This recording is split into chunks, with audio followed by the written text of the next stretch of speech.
Gracias por darse tiempo también el día de hoy, un jueves de noche, para compartir con nosotros un momento de ciencia y de información y a las órdenes, ¿no? Gracias por la invitación. Excelente, mi estimado doctor. Damos paso también a unas preguntas que han sido establecidas o que se las consultan por lo general varios de los participantes durante estos procesos. Procesos que se llevan a cabo en diferentes partes del mundo, como Perú, Ecuador, Chile, entre otros países que se siguen tomando, ¿no? Una de esas preguntas es, ¿qué temas se abarcan en el examen teórico? Sobre la pregunta, la evaluación IPR es una evaluación que busca identificar las competencias que ustedes ya tienen en su proceso de formación. Esas competencias, sean teóricas o prácticas, buscan entender y analizar su conocimiento en relación de varios temas. El primero de ellos es las emergencias cardiorrespiratorias, que son, digamos, el pan de cada día en su profesión. Las emergencias clínicas relacionadas con todo lo que no sea cardiorrespiratorio, que tiene que ver con el paciente. Las emergencias relacionadas con el trauma, ginecobstétricas, pediátricas y procedimientos relacionados con el proceso administrativo de la atención prehospitalaria. Con esto, pues, buscan abarcar el abanico de actividades que normalmente ustedes hacen en su día a día, en su actividad asistencial generada en cada uno de sus procesos de trabajo, ¿no? En las instituciones donde estén. Excelente, muy bien, felicitaciones y gracias por esa acotación. Una de las segundas preguntas que también se hace muy cotidianamente es, ¿cuáles son los beneficios de la certificación o el certificado IPR? Lo primero que hay que aclarar en esa parte es que a nivel latinoamericano no existe un proceso estructurado o a nivel local en cada una de las regiones, países, hablamos así. No existe un proceso estructurado de definir cuáles son las competencias mínimas básicas que debe tener para la atención prehospitalaria un profesional. Significa, por lo tanto, que independientemente de dónde se forme ese personal prehospitalario, no hay un documento estructurado, formalizado y estandarizado que mencione qué debería saber. Es del punto que en algunas regiones de algunos países, en las ambulancias para el servicio de atención prehospitalaria, se puede subir cualquier profesional relacionado con la salud sin necesidad de tener competencias relacionadas con la atención prehospitalaria. Por lo tanto, la certificación internacional IPR, que es International Paramedic Registry, busca identificar cuáles son las competencias mínimas que debe tener el personal prehospitalario para poder generar un proceso de atención de calidad en el lugar donde vaya a desempeñar sus funciones como profesional. Eso significa, en otras palabras, que si es que por alguna razón mi persona IPR A, IPR avanzado, acude a Perú, acude a Brasil, acude a Chile, acude a Costa Rica, me preguntan cuáles son mis competencias en atención prehospitalaria. Yo digo IPRA, la gente ya va a saber cuál es mi conocimiento, tanto teórico como práctico, para poder desempeñarme en la atención de calidad a nivel prehospitalario, ¿sí? Y aunque no exista a nivel local, por ejemplo, en Ecuador, en Brasil, en Perú, en Chile, un organismo local, nacional que acredite, este proceso de acreditación certificado y de cierta manera que ha llevado un camino más de 6 años para lograr esta certificación de manera adecuada, busca permitir que ese personal se desempeñe demostrando que tiene las competencias mínimas. No importa que se gradúe en una universidad o en un instituto X, ¿sí? A la final, luego de ese proceso de formación, demuestra sus capacidades. Y eso es importante porque a la final la certificación como la pregunta lo identificado, cuáles son los beneficios, demuestra para ese organismo que está prestando el servicio de atención prehospitalaria que esa persona que fue contratada para ese servicio tiene las competencias mínimas para rendir de manera eficiente en ese servicio y lograr una atención de calidad. Muchas gracias, estimado doctor, por la respuesta ya explicada, expuesta hacia todos los participantes.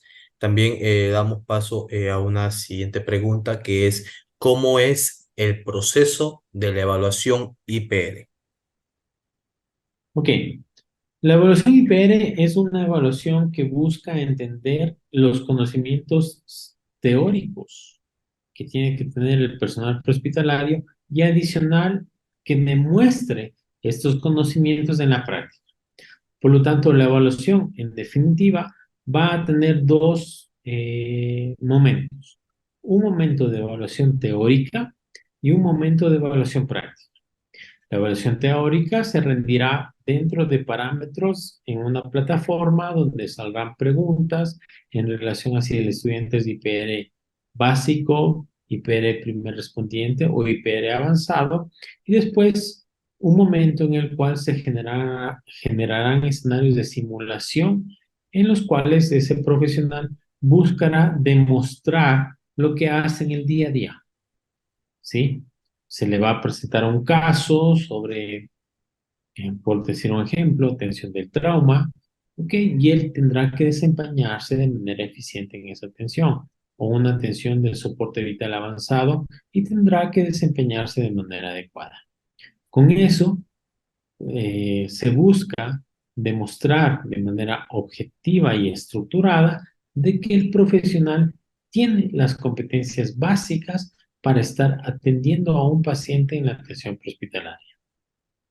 Muchas gracias, mi doctor. Si bien es cierto, cuando a veces se escucha evaluación, muchas personas, incluso profesionales, se ven asustados o temen a esto, pero como usted lo acaba de mencionar, esto es del día a día en base a la experiencia, ¿no? Así es, entonces, mucha gente cuando entiende que me van a evaluar, que me van a certificar, uno comienza a tener un poco de dudas de en qué nivel me encuentro, qué es lo que sé en realidad de prehospitalario. Y por lo tanto, a la final, en base a estándares internacionales, se ha seleccionado el nivel de desempeño que debería tener básico un personal prehospitalario. Y en base a eso se busca la estandarización. Con eso se logra de que todas las personas que están trabajando en un servicio o una región demuestren que saben hacer lo que en el día a día están haciendo, ¿sí? El nivel de estrés a veces cuando, como dice Edison, se dice que me van a evaluar, es alto. Sin embargo, no se evalúa algo escondido, algo incómodo. No es una certificación que busca hacerles caer, sino es una certificación que busca que me demuestren que saben hacer lo que saben hacer en todos los días. Por lo tanto, eso permite, de cierta manera, que el participante entienda que es un proceso estandarizado, un proceso homologado, un proceso que a la final, si es que yo en el día a día pongo una vía aérea, en el día a día hago un RCP, en el día a día diagnostico potencialmente una apendicitis, lo demuestre, ¿sí? Y de esta manera, pues, certifique a nivel de mi institución donde trabajo o en la región donde trabajo de que tengo las competencias avaladas a nivel mundial que me permiten hacer lo que dice mi titulación que haga. Ok, muchas gracias, mi doctor. Y hablando de niveles, de ahí nace la siguiente pregunta. Y creo que ya usted la ha venido mencionando durante el proceso de este importante webinar. ¿Cuáles son los niveles de la evaluación IPR? Explíquenos más a fondo. Ok, cuando estamos hablando de atención prehospitalaria, vamos a tener profesionales que son de apoyo. Por ejemplo, policías, bomberos, defensa civil, policías metropolitanos, que son gente que normalmente llega inmediatamente al primer nivel. Es decir, son los que estaban en la puerta del horno, son los que están ahí en ese momento. Por lo tanto, ese personal para IPR se llama primer respondiente. Ese personal tendrá la capacidad de rendir un examen que permite la evaluación de desempeño de competencias hospitalarias básicas para estabilizar, organizar y permitir que el desempeño en esa atención sea ideal a nivel básico hasta que lleguen los siguientes niveles de atención en prehospitalaria. Significa que después de esa certificación de IPR básico, el primer respondiente, va a existir una segunda certificación que es IPR básico y después una tercera que es IPR avanzada. Con esto, lo que se busca es que, por ejemplo, personal que es médico, paramédico, que lleva mucho tiempo ya sirviendo, que tienen su especialización en emergencias, que han recibido cursos de estandarización y homologación de diversas instituciones, por poner un ejemplo, NAEM, AJA, EXI, tienen ya un nivel fuerte de conocimientos en relación a la rama donde se desempeñan. Por lo tanto, de esta manera ellos certificarán a través de un examen que tienen conocimientos avanzados de atención prehospitalaria. Eso sería IPRA. Pero si es que es un profesional de la atención prehospitalaria que está recién graduado, que tiene poca experiencia relacionada con casos, que tiene pocas certificaciones, ese personal es prehospitalario, pero va a hacer una certificación IPR básica. ¿Sí? De esa manera vamos a tener entonces un abanico de tres opciones: IPR primer respondiente, IPR básico e IPR avanzado. Con estas tres, uno puede certificar en qué nivel de competencias de atención hospitalaria está y de esa manera pues demostrar en el campo que sabe de lo que teóricamente se graduó para hacer. Ok, muchas gracias, doctor. Es importante lo que usted acaba de mencionar, que incluso los primeros respondientes, y no tan solo bomberos, rescatistas, refiriéndonos a ellos, sino que también la policía, los agentes del orden, pueden tomar este importante y bonito proceso, ¿no? Así es. Es por eso que independientemente de dónde se hayan formado como profesionales o como personas de asistencia, policías, defensa civil y demás, tienen la capacidad de demostrar internacionalmente que ellos son capacitados y que tienen las competencias para hacer lo que potencialmente están haciendo en el día a día en su trabajo. Ok, mi doctor, tenemos una siguiente pregunta que nos dice que ¿cuál es el número y el tiempo que tienen los participantes para responder las preguntas?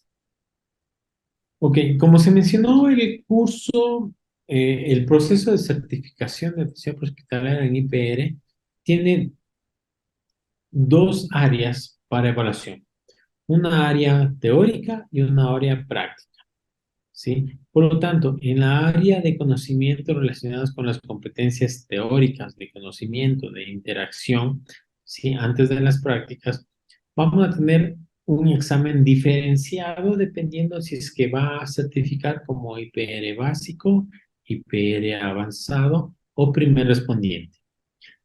Ese nivel de preguntas tiene un máximo tiempo para rendir el examen de 3 horas para el nivel avanzado, ¿sí? Y el tiempo se reduce para el básico y se reduce para el primer respondiente. De esta manera, pues después de rendir ese examen, van a tener un ciclo de estaciones que aproximadamente, dependiendo del volumen de estudiantes, va a durar alrededor de entre 15 a 20 minutos por grupo de 3 estudiantes, los que van a permitir que demuestren sus competencias en un proceso de atención simulada. Se les va a poner un caso de atención obstétrica, un caso de atención de emergencias cardiorrespiratorias, un caso de atención clínica, ¿sí? Por ejemplo, un caso de atención de trauma, y todos esos van a tener que responder conforme van avanzando, demostrando que hacen las competencias que deberían hacer. Por lo tanto, de un máximo de 3 horas que se van a demorar rindiendo su examen teórico, van a tener después un ciclo de 6 rotaciones de alrededor de 20 minutos para demostrar en la práctica lo que hacen en el día a día.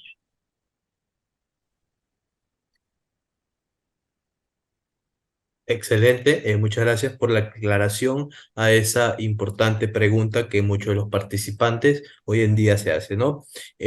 Otra pregunta es, ¿con cuánto se puede aprobar el examen práctico y el examen teórico?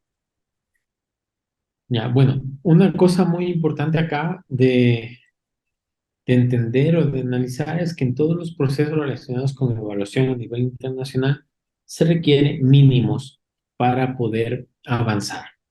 Por lo tanto, si es que tengo un desempeño de 10%, de 20%, de 30%, es obvio que me falta trabajo en esa área del conocimiento para poder demostrar mis competencias, ¿sí?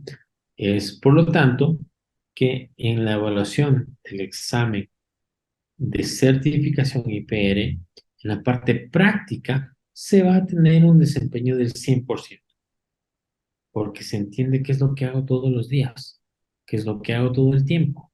Y por lo tanto, si no tengo un desempeño del 100% en eso, de manera práctica, hay cosas que debo mejorar. En el desempeño teórico, en cambio, hay un proceso de validación de las preguntas que dependerá de si es IPR básico, avanzado o primer respondiente, buscando un mínimo de desempeño según la región, que para IPR avanzado tendrá que ser mínimo del 70 a 80% de rendimiento de ese participante. Eso significa, en otras palabras, que tengo que sacar un 100% de rendimiento en la parte práctica y un mínimo de rendimiento en la parte teórica para demostrar mis competencias a nivel de evaluación. Excelente, entonces ese es el tiempo, perdón, el puntaje con el cual se estará aprobando la evaluación tanto práctica como teórica. Y como usted lo ha dicho, va a depender también del desenvolvimiento que tenga el participante, ¿no? Una de las siguientes preguntas es, ¿qué evalúan en el examen práctico? Ajá, excelente pregunta. Una de las cosas importantes de ahí del examen práctico es que, en definitiva, se divide en estaciones. Normalmente, o como mínimo, son 5 estaciones en relación a lo que se ha mencionado hace un momento. Estación de trauma, estación de enfermedades cardiorrespiratorias, enfermedades pediátricas, enfermedades ginecobstétricas y procesos relacionados con la atención hospitalaria, que son procesos de cuando frenar un proceso de atención, por ejemplo, en una orden de no resucitación, eh, cómo interactuar con los otros organismos de emergencia y demás. Por lo tanto, al final, en el proceso de simulación, en el proceso de estaciones de trabajo que se desarrollan, se busca, en definitiva, un desempeño en el área de trabajo. Se les da un equipo, un botiquín de asalto, un botiquín de primera respuesta, un botiquín avanzado. Se prepara un equipo de mínimo 3 personas, donde uno va a ser el líder y 2 personas me van a apoyar y voy a ver cómo se desempeña. Por lo tanto, en perspectiva, lo que busca es ser el escenario lo más próximo al escenario en el cual ustedes se estarían desempeñando en el día a día, para que se sientan tranquilos, se sientan confortables y desempeñen su acción de manera adecuada, ¿sí? Recordemos que un proceso de certificación lo que busca no es ponerles del pie, sino ver hasta dónde llegas en tus capacidades de desempeño en el área que dices que eres profesional o que eres experto al momento de trabajar.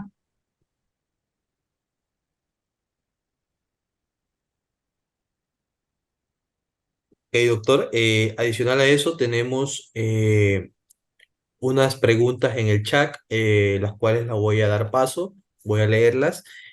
Una de estas nos dice, buenas noches, un egresado de paramédico, ¿a qué nivel de IPR califica?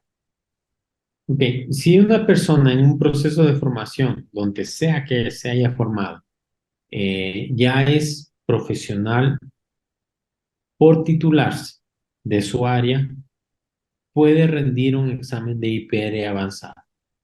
¿Ok? El IPR básico tendrías que ser un examen relacionado con las personas que están en los primeros semestres de formación de un proceso de atención prehospitalaria o un proceso de atención en medicina. Sí, por lo tanto, puede rendir ya el IPR avanzado. Se busca que se animen para ese tipo de certificación porque les da un nivel de competencia mucho más alto. Ok, y tenemos también otra pregunta que nos dice Carlos, buenas noches. ¿Por qué el IPR vence en 2 años?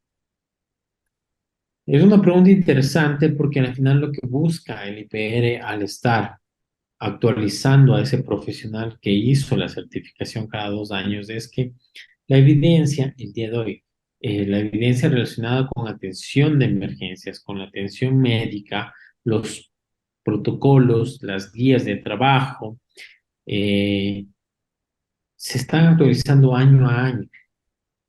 El protocolo para atención de una emergencia en asma se actualiza año a año.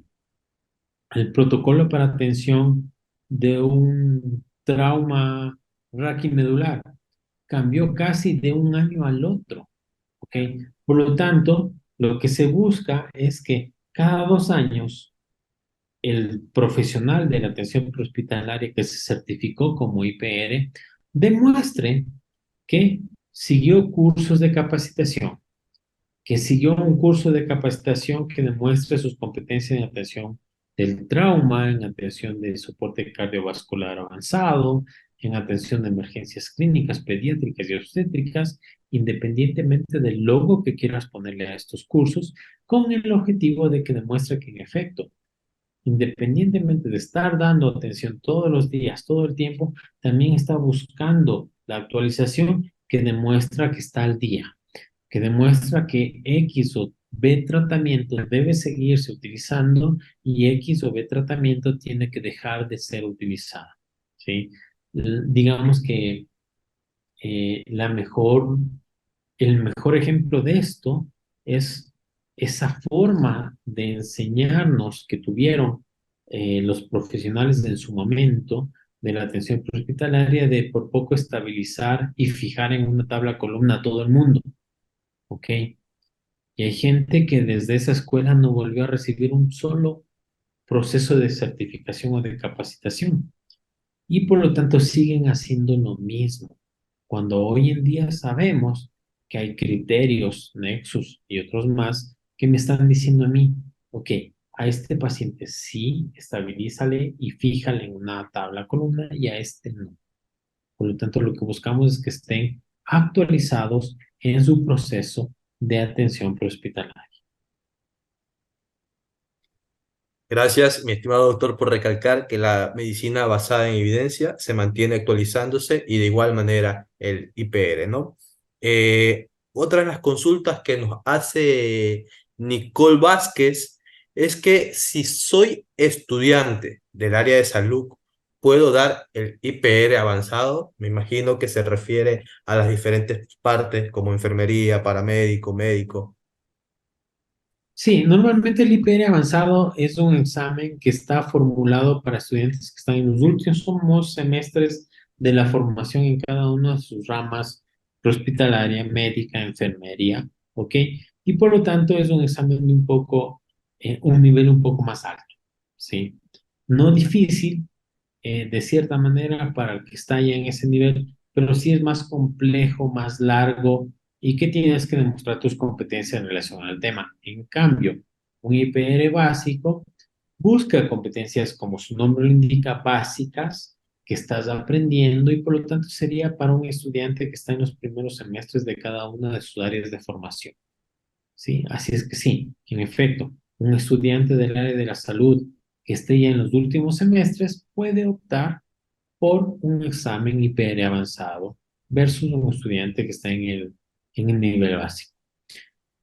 Esto me permite hablar de una duda que ciertamente tienen varios profesionales y es, ok, yo me animo a tomar este examen, doy este examen y pierdo o no certifico o me va mal, ¿sí?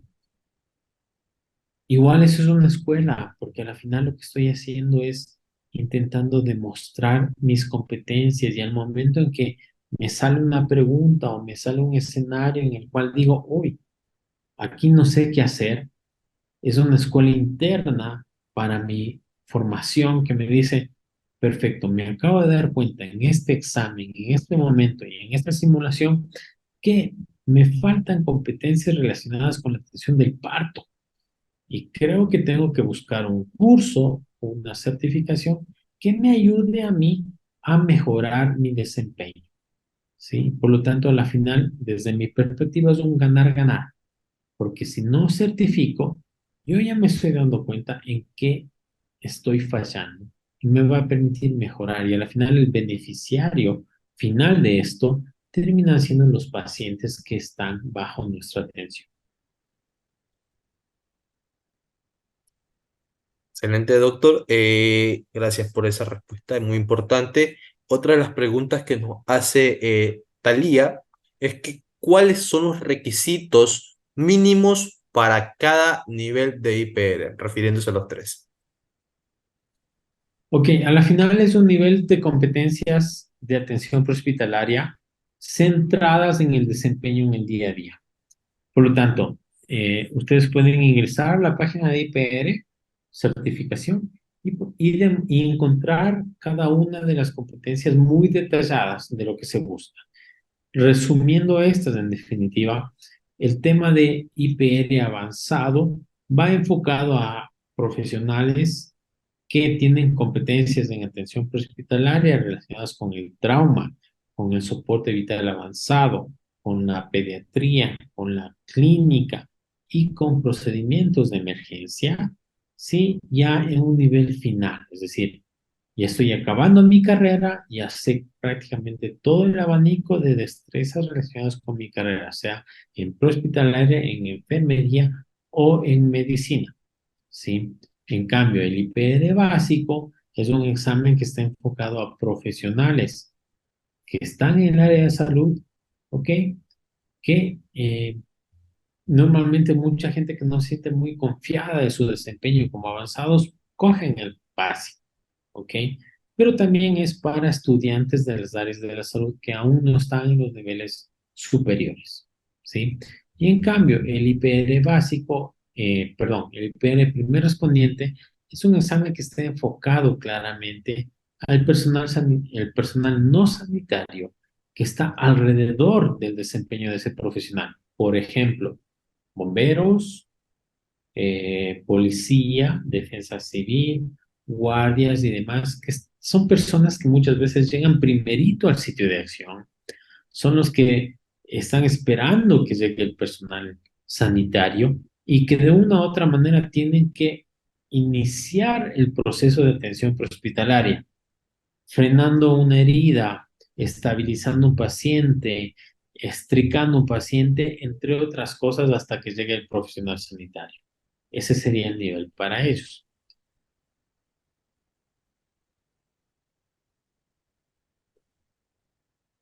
Mi doctor, y tenemos otra pregunta que nos hace Nicole Vázquez, en el cual nos pregunta, ¿en el IPR avanzado viene fármaco? Tanto en el hiper avanzado como en el básico vienen preguntas relacionadas con terapéutica.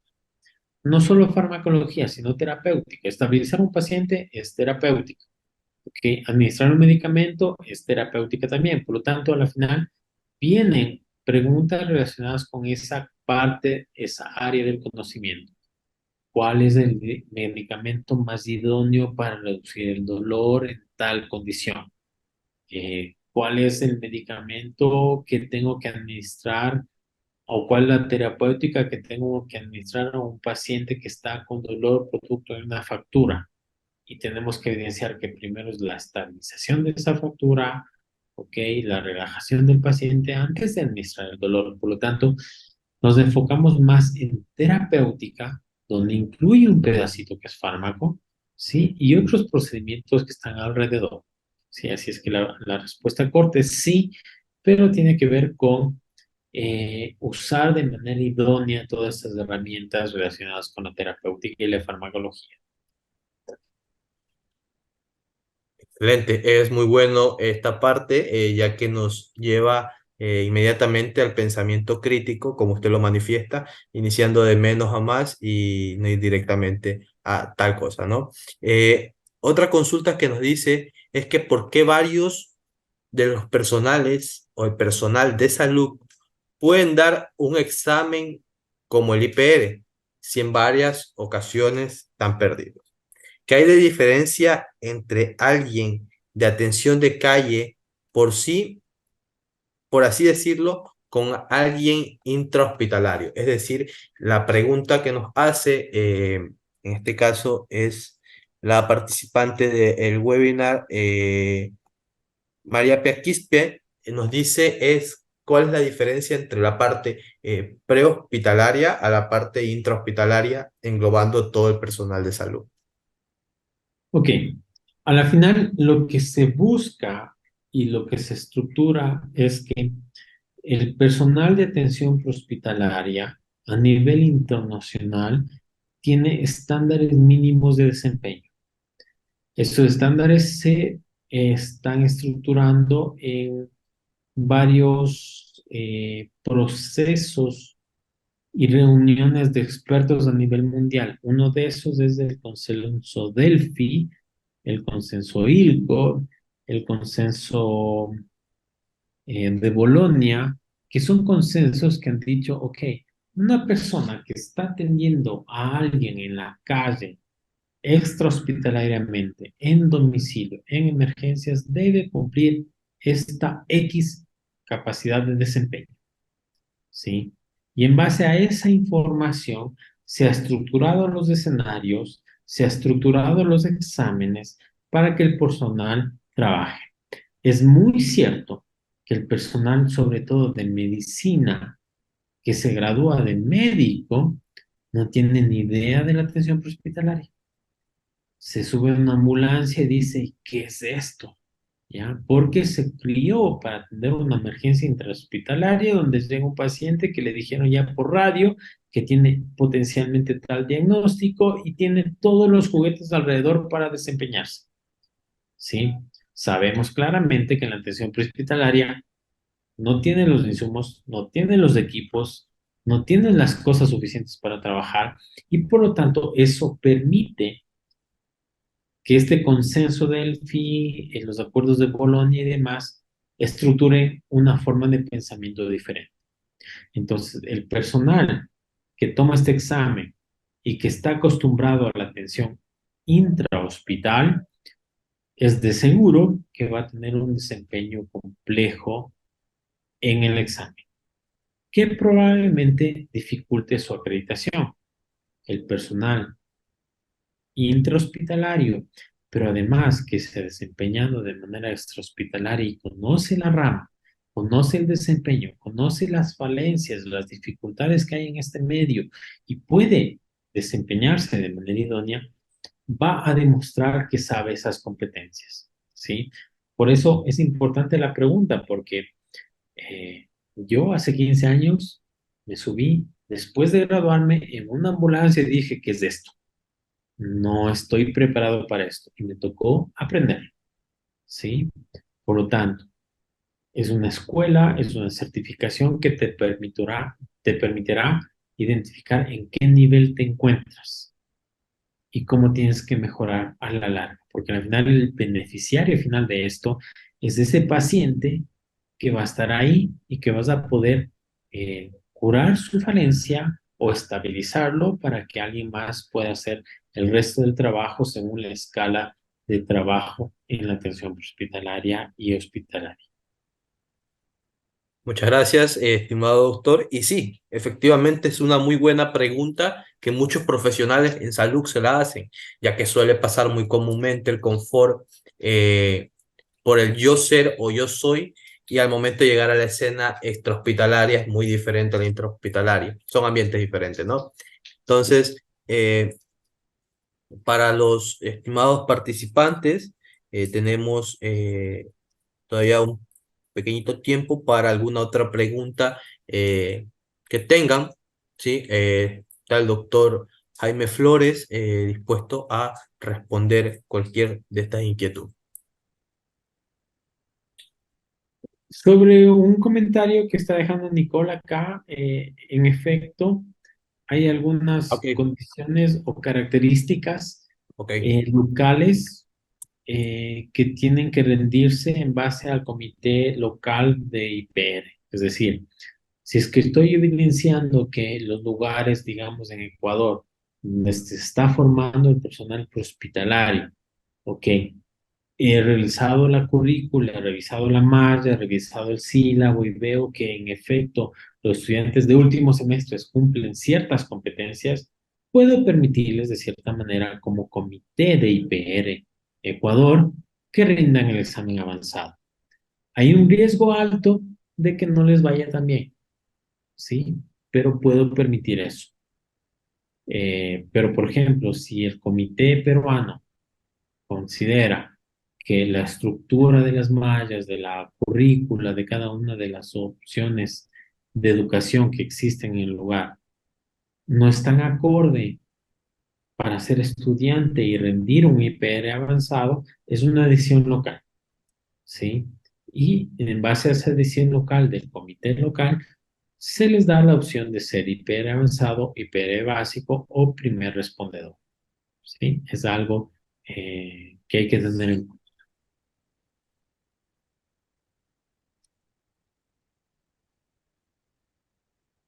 Excelente, mi estimado doctor.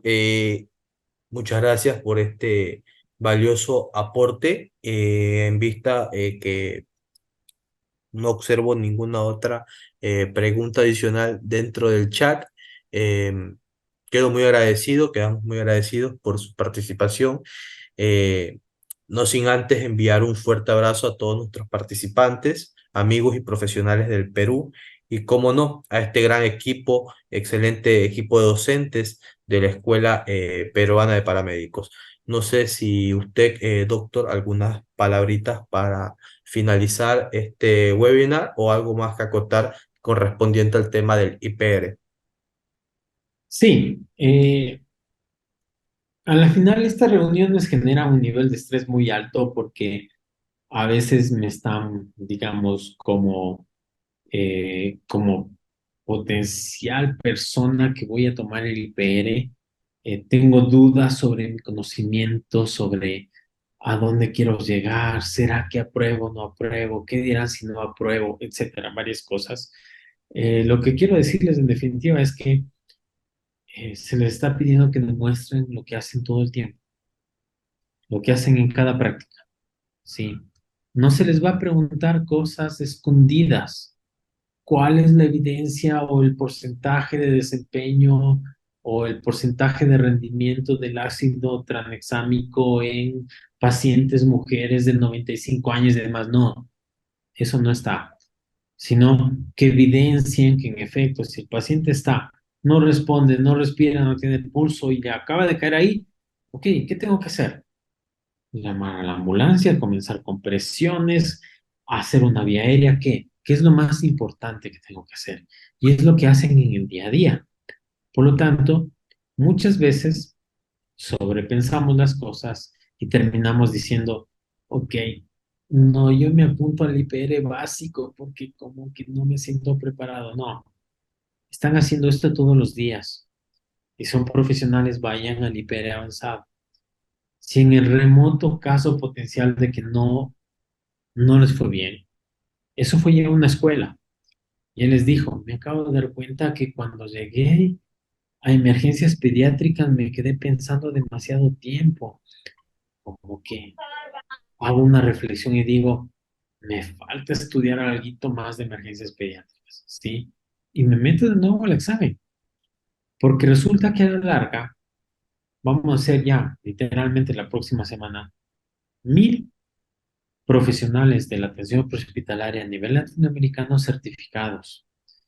Y va a ser igual que muchas otras opciones de certificación o cursos en los cuales yo voy a llegar a Argentina y me van a preguntar a mí, ¿y tú qué sabes de atención prehospitalaria? Y yo voy a decir, soy IPRA.